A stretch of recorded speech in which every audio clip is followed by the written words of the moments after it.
Hey Java, this is Koffeetie. Today I'm going to show you how to make espresso con penna, or espresso and cream.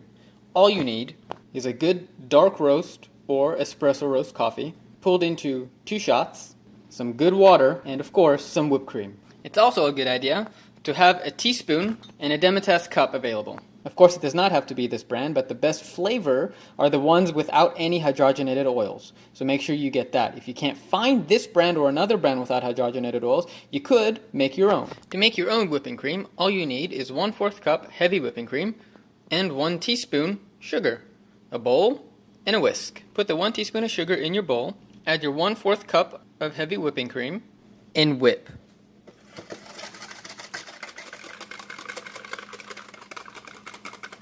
After about 10 minutes, you will have whipped whipping cream.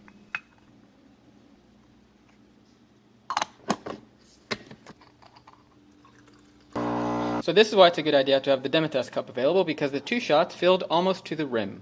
So go ahead and pour your 2 shots into your demi-tasse cup. Grab your whipped cream and get a good solid teaspoon right inside. And if you really want to, you can add some nutmeg or cinnamon sprinkled right on top. If you like this video, please give it a thumbs up and share it with your friends who are sure to enjoy it. Make sure to subscribe and leave a comment below letting us know how you like to drink your espresso con panna.